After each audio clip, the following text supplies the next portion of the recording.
آدم کی پیدائش کا واقعہ کچھ مفسرین نے لکھا اللہ نے مشورہ کیا تھا فرشتوں سے وَإِذْ قَالَ رَبُّكَ لِلْمَلَائِكَةِ إِنِّي جَاعِلٌ فِي الْأَرْضِ خَلِيفَةً، لیکن کچھ مفسرین کہتے ہیں کہ اللہ کو ضرورت نہیں فرشتوں سے مشورہ کرنے کی. اللہ نے فرشتوں سے مشورہ نہیں کیا بلکہ رب نے انہیں آگاہ فرمایا تھا کہ میں لگا ہوں زمین پہ اپنا نائب بنانے، میں خلافت دینے لگا ہوں زمین پہ. اب یہ تو دینے والی کی مرضی ہے نا اس نے کس کو دینی ہے، یہ تو دینے والے کی مرضی ہے نا اس نے. تو کچھ لوگ کہتے ہیں کہ دینے والے سے زیادہ ہمیں پتہ ہے. تو فرشتوں کو بھی یہ اجتہادی خطا ہو گئی، کہنے لگے یا اللہ اسے نہ بنانا، یہ فساد کرے گا، یہ خون ریزیاں کرے گا. تو اللہ نے فرمایا جو میں جانتا ہوں وہ تم. اللہ اکبر. امام راضی فرماتے جب رمضان آتا ہے تو اللہ فرشتوں سے کہتا ہے ذرا یہ کھول کے دروازے دیکھو نا یہ زمین پہ کیا کر رہے ہیں. تم تو کہتے تھے فساد کریں گے اور یہ سارے تراویحیں پڑھ رہے ہیں. تم تو گویا کہتے تھے فساد کریں گے اور یہ تو دیکھو گویا رمضان کے روزے رکھ رہے ہیں، یہ تو میری یاد میں نکلے ہوئے. تم کچھ کہتے تھے اور دیکھو میں نے تمہیں کہا تھا نا جو میں جانتا ہوں وہ تم. اللہ نے پھر حضرت آدم علیہ السلام کو تمام زمانے کے علوم عطا کیے، علم سکھا لیا. تو فرشتوں سے کہا تم بھی ان چیزوں کے نام بتاؤ، تو وہ بتا سکے نہیں. اللہ نے فرمایا اب اس طرح کرو آدم کو سجدہ کرو. سب نے سجدہ کیا سوائے وہ. کہنے لگا یا اللہ صرف تجھے ہی کرنا ہے. کرنا بھی صرف اللہ کو چاہیے پر رب کے آگے بھی جھکنا چاہیے، اور جس کے سامنے رب جھکائے نا وہاں بھی. اور یہ جو عاجزی ہے نا، یہ جو جھکنا ہے یہ علم کے آگے ہے. ہماری مصیبت یہ ہے کہ ہم علم کے آگے بھی گردن جھکانے کو تیار نہیں ہوتے، وہاں بھی ہم خود عالم فاضل بن جاتے. تو فرمایا کہ سب سے کہا سجدہ کرو، سب نے سجدہ کیا سوائے ابلیس کے. تو پھر ہوا کیا وکان من الکافرین، وہ کافروں میں سے ہو گیا. پھر اللہ نے حضرت آدم کو اور جناب حوا کو نا مقام دے دیا جنت میں رہنے کے لیے، اور کہا سارا کچھ کھانا، درخت کے قریب نہ جانا. ابھی آپ کسی سے کہہ دیں تھوڑا سا کہ پیچھے نہ دیکھنا، یعنی اگر میری سمجھ لیں ادب کی وجہ سے کوئی 1.5-2 منٹ یا 6 منٹ نہیں بھی نہ دیکھے گا تو سوچے گا ضرور کہ پتہ نہیں اب پیچھے کیا ہے، مصیبت کیا ہے. یعنی آپ کہہ کے دیکھ لیں کسی کو، پیچھے نہ دیکھنا. فطرت ہے نا انسان کی، وہ جستجو کرتا ہے. کہا اس درخت کے پاس نہ جانا. تو حضرت حوا سلام اللہ علیہ کہتے ہیں دل میں خیال رہتا تھا کہ آخر ہے کیا درخت کے پاس.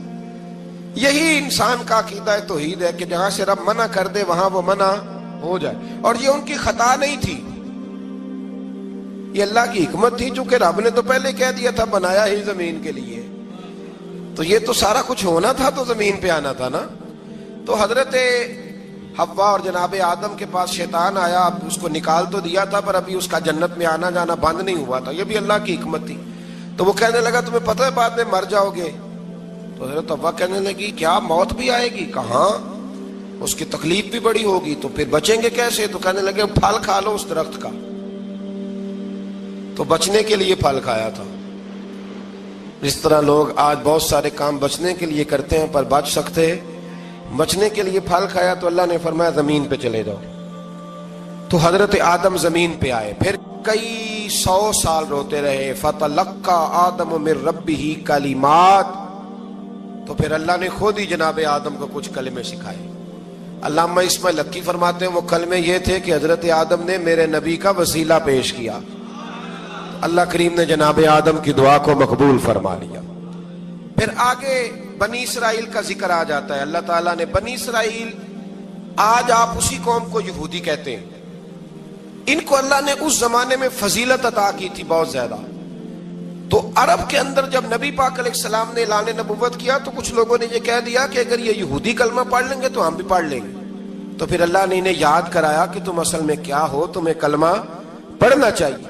تو اہل یہود کا تذکرہ کرتے کرتے رب کریم نے ایک بات یہ بھی ارشاد فرمائی کہ تم لوگوں کو تو کہتے رہے ہو کہ وہ نبی آنے والے ہیں، وہ نبی آنے والے ہیں، اور جب آ گئے ہیں تو ماننے کو تیار نہیں ہو. تو فرمایا تأمرون الناس بالبر وتنسون انفسکم وانتم تتلون الکتاب، لوگوں کو بھلائی کا حکم دیتے ہو اور اپنے آپ کو بھول جاتے ہو. افلا تعقلون، تمہیں عقل نہیں؟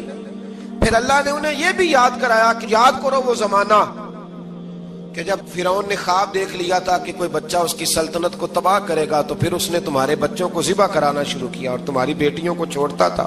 فرمایا یہ بھی تو تم نے دیکھا، میں نے تمہیں پھر تم سے کہا جہاد کرو قوم عمالقہ کے خلاف، تو مقام طیہ میں جا کے یہ لوگ کہنے لگے ہم سے جہاد نہیں ہوتا۔ اللہ نے انہیں ایک میدان میں قید کر دیا۔ بڑی دلچسپ بات، قید تو لوگ ہوتے ہیں نا چار دیواری میں، تو اللہ نے بنی اسرائیل والوں کو جب انہوں نے کہا ہم جہاد نہیں کریں گے تو اللہ نے میدان میں قید کر دیا۔ میدان میں، یہ یاد رکھیں، جب انسان اللہ کی نافرمانی کرتا ہے تو اسے ایسی قید ملتی ہے جس کا اس نے تصور بھی نہیں کیا ہوتا۔ ایک میدان ہے مقام طیہ، قید ہو گئے، سارا دن سفر کرتے تھے، سارا دن، تو رات کو تھک کے سوتے تھے، صبح اٹھتے تھے نا جب، تو وہیں ہوتے تھے جہاں کل صبح چلے تھے۔ تو رب جب کسی کو قیدی بناتا ہے تو اسے زنجیروں کی، سلاخوں کی ضرورت، دعا فرمائے اللہ تبارک و تعالی غموں سے نجات عطا فرمائے، یہ دعا فرمائے۔ ایسی قید دیتا ہے کہ جس سے پھر چھٹکارا ہو سکتا۔ تو بنی اسرائیل کا بہت زیادہ تذکرہ اس بارے میں اللہ تبارک و تعالی نے پھر بیان کیا، اور پھر کہا کہ انہیں جو حکم دیا جاتا تھا یہ اس کی سرتابی کرتے تھے، پھر اللہ نے ان پر ذلت نازل کر دی اور یہ ہمیشہ اس کا شکار رہیں۔ قوم سبت کا ذکر فرمایا اللہ نے، ہفتے والے دن کچھ لوگ نافرمانی کرتے تھے۔ ہمارے بھی ہیلے بہانے ہیں نا آج کل کاروبار میں، تو اسی سپارے کی آیت نمبر 65 کے اندر اللہ تعالیٰ نے حضرت داؤد کی قوم کا ذکر کیا کہ اللہ نے انہیں حکم دیا تھا کہ ہفتے والے دن مچھلیاں نہیں پکڑنی، تو وہ کہتے تھے چلو ہاتھ لگا کے نہیں پکڑنی، ہاتھ لگا کے۔ وہ ہمارے لوگ ہیلے بہانے تلاش کر لیتے ہیں نا، وہ بڑے جناب انشورنس والا آ گیا، اب وہ بینک والا آ گیا، وہ فلانے صاحب آ گئے، وہ تروڑ مروڑ کے کہانیاں باتیں، اور پھر ہمیں بھی رستے مل جاتے ہیں بچنے کے۔ مفتی صاحب نے کہہ دیا تھا، ایک مولانا سے میں نے ان کو کہا ہفتے والے دن مچھلیاں نہیں پکڑنے کا، نہیں پکڑتے، چھوٹے چھوٹے حوض بنا لیے، تو مچھلیاں زیادہ آتی تھی اس دن۔ یہ بھی اللہ کی قدرت تھی، نماز کے وقت گاہک زیادہ آتے ہیں، یہ اس کی قدرت ہوتی ہے۔ تو وہ مچھلیاں حوض میں جمع ہو جاتی ہیں، یوں سمجھ لیں کہ جال انہوں نے لگا لیے ہوئے تھے، تو جال میں وہ پھنستی رہتی تھی، حوضوں میں آتی رہتی تھی۔ ہفتے کو نہیں پکڑتے تھے، اتوار کو پکڑ لیتے تھے، تو پھر اللہ نے انہیں سزا دی۔ فرمایا تماشے کرتے ہو اللہ کے حکم کے ساتھ، کیا سزا دی؟ فَقُلْنَا لَهُمْ كُونُوا قِرَادَةً خَاسِئِينَ، فرمایا بندر بن جاؤ دھتکارے ہوئے۔ جو رزق حرام طریقے سے کماتے تھے رب انہیں بندر بنا دیتا تھا۔ ابھی بھی میں نے دیکھے ہیں بڑے بڑے تاجر پاگلوں جیسی زندگی گزار رہے ہیں، نفسیاتی طور پہ سکون نہیں ہے، کروڑوں روپیہ پڑا ہے۔ کیوں؟ اس لیے کہ رب کے بتائے ہوئے طریقے کے مطابق تجارت نہیں کرتے۔ آگے ایک اور دلچسپ بات آ گئی، بنی اسرائیل کے اندر نا ایک شخص نے اپنے چچا کو قتل کر دیا جائیداد کے لیے۔ یہ دیکھیں کب سے لوگ جائیداد کے لیے قتل کرتے آ رہے ہیں۔ چچا کو قتل کر دیا، اور قتل کر کے حضرت موسیٰ علیہ السلام کے پاس آئے کہ میرے چچا کو کسی نے قتل کر دیا ہے، تو بتائیں کیا کرنا ہے؟ تو آپ نے فرمایا کہ گائے ذبح کرو، اور اس کا ایک ٹکڑا مقتول کو مارو، مرنے والے کو، وہ خود اٹھ کے بتا دے گا مجھے کس نے قتل کیا ہے۔ اب ارادہ نہیں تھا گائے ذبح کرنے کا، تو بہانے کرنے لگے۔ ارادہ نہیں نہ ہوتا تو پھر کیا ہوتے ہیں؟ کہنے لگے گائے کس طرح کی ہو، بوڑھی ہو کہ بچی ہو، رنگ کیسا ہو، جوان ہو کہ چھوٹی ہو، حال میں ایک دفعہ چلنا سیکھ گئی ہو یا ابھی نہ سیکھی ہو، تو بتاتے گئے۔ تو رب بھی شرطیں بیان کرتا گیا، گہرے زرد رنگ کی ہو، حال کے اندر اسے نہ چلایا گیا ہو، پانی نہ نکالا گیا ہو، نہ بچی ہو نہ جوان ہو، اس کے درمیان ہو۔ یہ ساری شرطیں کہاں پائی جاتی تھی؟ حضرت موسیٰ علیہ السلام کی قوم کا ایک شخص تھا جو اللہ کا ولی تھا، وہ جب انتقال کرنے لگا نا، اللہ اکبر، دیکھو رب ولیوں کی اولادوں پر بھی کتنا فضل فرماتا ہے۔ وہ جب انتقال کرنے لگا تو ایک اس کے پاس چھوٹی سی بچیا تھی، گائے کی بچی، اس نے جنگل میں چھوڑ دی۔ کہنے لگا یا اللہ میں تیرے نام پہ چھوڑتا ہوں، میرا بچہ جوان ہو جائے تو اسے دے دینا، اور تو سرمایہ ہی کوئی نہیں۔ بچہ بڑا ہوا تو بچہ بھی بڑا نیک تھا، اپنی ماں کا بڑا فرما بردار تھا۔ اس کی ماں نے کہا بیٹا تیرے باپ نے ایک گائے چھوڑی تھی، تو بچہ جنگل میں گیا اور جا کے کہنے لگا اے اللہ میری گائے مجھ سے ملا دے۔ تو رب کریم نے وہ گائے واپس کر دی، وہ گائے گھر لے آیا۔ اب وہ کہنے لگا اماں بیچ دوں، تو اماں کہنے لگی بیٹا میرے پوچھے بغیر نہ بیچنا۔ کئی دفعہ گاہک لگے پر اس نے کہا جب تک میری اماں نہ کہے گی میں بیچوں گا۔ ادھر بنی اسرائیل والے شرطیں جتنی گائے کے بارے میں پوچھ چکے تھے، وہ ساری اسی گائے میں پائی جاتی تھی. تو یہ ڈھونڈتے ڈھونڈتے وہاں پہنچ گئے تو کہنے لگے گائے چاہیے. تو اس نے کہا بھی تمہاری مرضی سے نہیں، قیمت میری مرضی کی. ایک مفسر نے تو یہاں تک لکھا ہے کہ اس نے کہا گائے ذبح کر کے نا، تو جتنا گائے کے اندر گوشت ہوگا نا اتنا ہی کھال کے اندر تم مجھے مال بھر کے دو گے، اتنے سکے بھر کے دو گے، اتنی اشرفیاں بھر کے دو گے تو پھر تمہیں گائے دوں گا. تو پھر یہ گائے انہیں ملی اور یہ گائے لے کر کے آئے. زیادہ سوالات نہ کرتے تو زیادہ الجھتے نہ. ہم بھی دین کے معاملے میں بڑے سوال جواب کرتے ہیں، اتنا سوال کریں جتنی اس کی ضرورت ہے. ان لوگوں نے سوالات زیادہ کیے تو پھر الجھ زیادہ گئے. تو میرے بھائی اس کا ذکر بھی اللہ تبارک و تعالیٰ نے پہلے پارے کے اندر بیان فرمایا. پھر اللہ کریم نے فرمایا کہ کچھ ایسے لوگ بھی ہیں یہودیوں میں سے جن کا دعویٰ ہو گیا ہے کہ ہم اللہ کے بڑے پیارے ہیں. فرمایا یہ صرف ان کے منہ کی باتیں ہیں، یہ تو قیامت میں پتہ چلے گا نا کہ اللہ کا پیار کس کے ساتھ زیادہ ہے.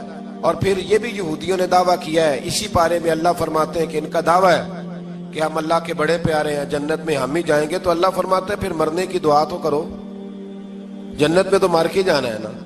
لیکن رب فرماتے ہیں یہ کبھی مرنے کی دعا نہیں کریں گے، اس لیے کہ انہیں پتہ ہے کہ ہم نے آخرت کے لیے کیا بھیجا. لے جی پہلا حکم آ گیا یا ایھا الذین آمنوا کہہ کے، پہلی آیت قرآن پاک کی پہلے سپارے میں پہلی آیت جس میں اللہ نے کہا یا ایھا الذین آمنوا. تو پہلا حکم آمنوا کہہ کے آیت نمبر 104 میں جو اللہ نے حکم دیا ہے نا وہ نبی پاک کی تعظیم کا حکم ہے. پہلا حکم ہی اللہ نے حضور کی عزت اور ناموس کا ارشاد فرمایا. پہلا اس ترتیب کے لحاظ سے وہ ہوا یہ کہ جب نبی پاک کو بات ارشاد کرتے تو صحابہ کرام اٹھ کے عرض کرتے رائینا یا رسول اللہ، حضور سمجھ نہیں آئی ذرا رعایت کر دے. تو یہودیوں کی عبرانی زبان کے اندر نہ ذرا کھینچ کے پڑھتے تھے رائینا، تو اس کا معنی بنتا تھا معاذ اللہ اے ہمارے چرواہے. بکریاں چرانے والے کو بھی وہ رائینا کہتے تھے. تو جب صحابہ یہ کہنے لگے تو اللہ نے منع ہی کر دیا. فرمایا میرے محبوب کے غلاموں، اس لفظ کے پیچھے چھپ کے لوگ میرے نبی کی بے ادبی کر جاتے ہیں. تو جس لفظ کا کوئی ایک معنی بے ادبی والا بنتا ہو وہ لفظ بھی میرے نبی کے لیے نہ کہو. لفظ وہ والے کہو جس میں کوئی بے ادبی کا معنی نکلے نہ. یہاں لوگوں نے بڑے بڑے لفظ نہیں بول دیے، پھر کہتے میرا مطلب یہ تھا، میرا مطلب وہ تھا. تو تو نے وہ لفظ بولا کیوں جس کا کوئی غلط مطلب بھی نکل سکتا تھا؟ اللہ نے فرمایا یا ایھا الذین آمنوا لا تقولوا رائینا، اے ایمان والو رائینا کہو ہی نہ. تو یا اللہ کیا کہیں؟ فرمایا وقولوا انظرنا، تم کہو یا رسول اللہ ایک نظر فرمائیے. انداز دیکھیے، انظرنا ایک نظر. تو ہمارے بزرگ تو پہلے ہی بڑے پیار والوں نے کہہ دیا یا رسول اللہ انظر حالنا. کہتے کہاں سے لاتے ہو جملے؟ میں نے کہا اللہ کی کتاب سے. یا رسول اللہ انظر حالنا یا حبیب اللہ اسمع قالا. تو تم کہو انظرنا، محبوب نظر کرم کرے، واسمعوا، اور کیا ضرورت ہے دوبارہ پوچھنے کی؟ اللہ کہتا ہے پہلے ہی دھیان سے سنا کرو، پہلے ہی واسمعوا، پہلے ہی احتیاط سے سنو. وللکافرین عذاب علیم، اور کافروں کے لیے دردناک عذاب ہے. لے جی اسی پارے میں اللہ تبارک و تعالیٰ نے پھر اہل یہود کا ذکر کیا. تو یہود کہنے لگے کہ ہم حضرت ابراہیم کے ماننے والے ہیں. تو اللہ کریم نے وہ بھی ذکر کیا کہ میں نے تو ابراہیم کو آزمایا ہے. وَإِذِ ابْتَلَىٰ إِبْرَاهِيمَ رَبُّهُ بِكَلِمَاتٍ فَأَتَمَّهُنَّ، ہم نے ابراہیم کو کچھ چیزوں سے آزمایا ہے، وہ ہماری آزمائش پہ پورے اترے. قَالَ إِنِّي جَاعِلُكَ لِلنَّاسِ إِمَامًا، تو پھر ہم نے انہیں کہا کہ ہم آپ کو پوری دنیا کا امام بنائیں گے.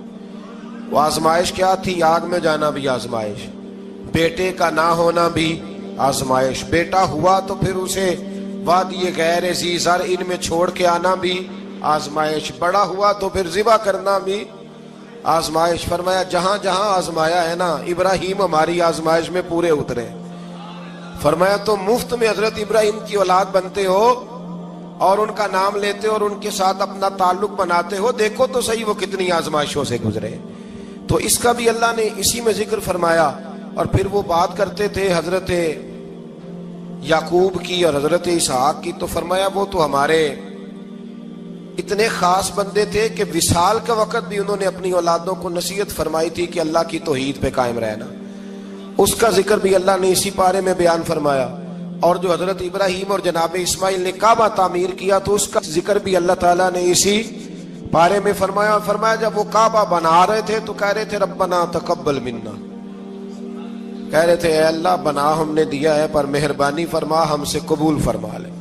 تو جو آیہ کریمہ آخر میں عرض کرنا چاہتا ہوں اس پر بھی تھوڑی توجہ فرمائیں گے تو بات بڑی نکھر کے باہر آئے گی. یہ 16ویں رکوع کے اندر اللہ نے پھر یہود کا اور عیسائیت کا ذکر فرمایا تو اللہ کریم نے ایک بات ارشاد فرمائی. یہودیوں کے ہاں جب کوئی بچہ پیدا ہوتا تھا پیلے رنگ کے ساتھ اس کو رنگتے تھے، یا کوئی خاص رنگ تھا ان کا.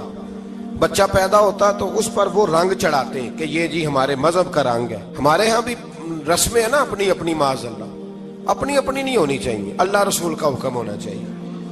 تو یہودیوں کے ہاں بچہ پیدا ہوتا تو ایک خاص رنگ چڑھاتے، عیسائیوں کے ہاں پیدا ہوتا تو وہ بھی ایک خاص رنگ چڑھاتے.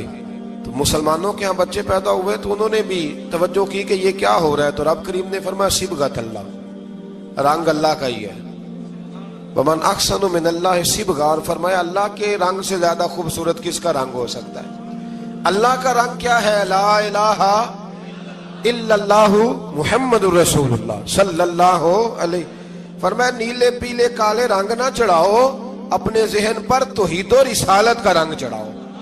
یہ سب سے بہترین رنگ ہے. اگر تمہارے ذہنوں پر رب رسول کی توحید کا رنگ چڑھ گیا تو یہ وہ والا رنگ ہے، پھر تمہیں کسی اور رنگ کی طرف جانے کی ضرورت نہیں پڑے گی.